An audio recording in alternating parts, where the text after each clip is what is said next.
What is up, my friends? You are very welcome along to tonight's Anfield Agenda Transfer News Roundup. This is something new that we've started doing throughout the transfer window. Rather than have the people that missed the live stream have to sift through 2 hours worth of content to find the news, I'll bring it to you in bite-sized form later in the night. So over the next few minutes, that's exactly what I'm going to do. Give you the latest on where we are, what we might be able to expect, and of course, we want to know your thoughts. Let us know in the comment section. Drop a like on the video if you enjoyed it, and please do hit that subscribe button. And remember to check out Anfield Agenda clips as well. Earlier on today, I recorded a video with Sai, Liverpool fan in Japan. That's up on the channel and on our podcast platforms as well. So do have a look or a listen to that. Let me know what you think. Until then, let's get going. So, Georgi Mamardashvili. Valencia's position on their goalkeeper, according to multiple reports, is pretty clear. Either Liverpool pay the €40 million that they want, or he's going nowhere. Now, that's fine, but the worrying part for our side is that we're starting to hear some talk of Manchester United circling and trying to move money around or free up the capital to be able to go in and make a bid for him themselves. So we really do need to stop procrastinating so much for a goalkeeper that we're believing is going to be the successor to Alisson Becker. And Sam Maguire put up a very good post on X about this, and I'm going to read out to you what Sam had to say because I think it summarises it perfectly. So, Liverpool want £25 million for Caoimhín Kelleher, but won't pay £34 million for Georgi Mamardashvili, even though his underlying numbers last season aren't far off Alisson Becker's numbers when we paid £66 million to Roma for him. He said, I'm not saying spend £66 million, but £34 million or €44 million seems fair. And I very much agree with Sam on that. It's madness to me that we're potentially going to miss out on another deal over a few million quid in a summer where we haven't spent a penny yet. Now, he's not going to be able to help us out right now because he'd go on loan to Bournemouth and then he'd come to Liverpool the year after that. So, get it done, please, or stop embarrassing us, because that's all it's turning into at this point, is an embarrassment. On top of that, former Liverpool Director of Research, Dr. Ian Graham, who has a new book out, by the way. Do have a little search for it if you're interested in data analytics and the behind the scenes at the club. I hear it's a very good read. He's been speaking about what Jurgen Klopp was like, and maybe did he become more difficult to work with. He said, I can't speak for Michael Edwards or Julian Ward, but I was overdue a change. I'm not going to pretend that everything was always harmony and light at Liverpool.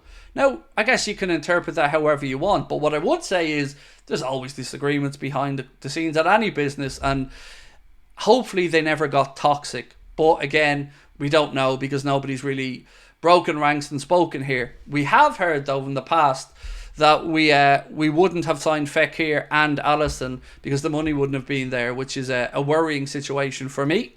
So we're also being linked with a right winger. Sounds good? I don't know much about this guy though.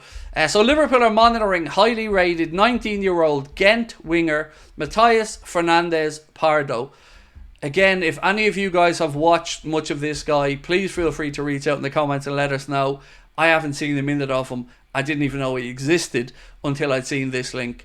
There is a link to another young player, but this time it is a left back, who plays for Rennes in France.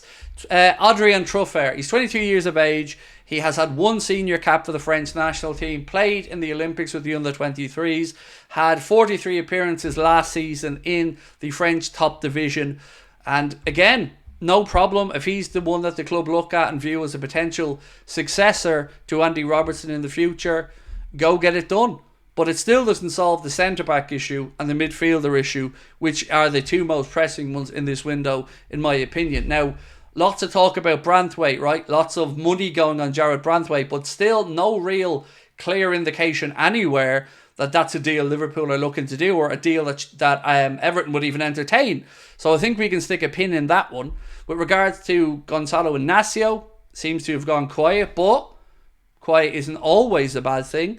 We're just nervous, right? Most of us watching on, waiting for stuff to happen, know that the days are running out. There are 11 days left in this transfer window as I sit here recording this video. and we have yet to do anything in the 70 odd days it's been open. So we're leaving ourselves a lot to do. It's a big leap of faith for Liverpool fans to believe that we're going to get everything sorted, but surely something has to happen. The situation with Trent and Virgil isn't going to go away either, and of course Mohamed Salah, that has to be sorted out. You cannot allow Trent to go into the winter window without a new deal, because Real Madrid will be in his ear non-stop, and it will have a snowball effect that will impact the club going forward. Other links to players coming in are slim on the ground. Some talks about Mark Gay. Again, I don't know if there's truth to that, but we know Newcastle have had a £65 million bid knocked back for him. Nothing new on ENQUIRIES. So whatever it is that we're supposed to be doing in the transfer window, if they are working on stuff, well, credit for keeping it quiet, because nobody seems to have a sniff. But also, it's a big leap of faith for us to believe that we're going to get the signings that we were led to all summer to believe would happen in August. All of it done, including outgoings, in 10 or 11 days. That's the concern. Why would we want to move Joe Gomez on? I'm at a loss to figure out, but more reports suggest that there are a whole host of clubs who are interested in Joe Gomez. Aston Villa, Fulham, Crystal Palace and Chelsea, as well as Newcastle, have been all listed as being a potential destination. Bayern Munich's name was thrown around, but Bayern Munich want Jonathan Tah or nobody, according to reports coming out of Germany. So again, I wish I could come on here tonight and throw a load of names at you and talk about the fact that Liverpool are working on deals, because we're told they are, but nobody seems to know who those players are. And as every day goes by, my belief is becoming less and less and less that we are going to see the incomings that we need to make Arne Slot's side ready for a long, grueling season ahead. We can all have an argument about whether we think this squad could win the league if everyone stayed fit. But that's a big leap of faith again, to believe that everyone is going to stay fit and that there won't be other obstacles over the course of the season. So it is now over to Richard Hughes and Michael Edwards to prove their worth, to show us that they do have what it takes and that they will succeed. Because right now it looks like failure on multiple fronts, and it's been an embarrassing summer to see our number one target turn us down and not have any alternatives. You can't just stick your fingers in your ears and tell the rest of us that we're wrong. You're brought in to do a job. Do the job. Give the manager the best chance of going out there and winning, because I truly do believe that Arne Slot is a top tier manager, and if he's backed properly, I think he'll succeed. That is pretty much my take at this moment in time, my friends. As always though, we want to know your thoughts. Do let us know. Maybe you've got some transfer links that you've seen that you'd like us to discuss. We're always open to do it. I'll be back tomorrow, same time, same place. I'll be recording with Jack Gill tomorrow as well for the podcast, so that episode will probably go out on Wednesday. There is a new podcast episode out earlier on today, and of course don't forget about our live show in Liverpool as well. Those tickets are on sale right now, and it's an all ages event. You get those tickets in the link in the description. I'll see you guys tomorrow, where hopefully we have something positive to talk about. Until then, thank you for watching, much love, and I'll see you soon. Bye bye.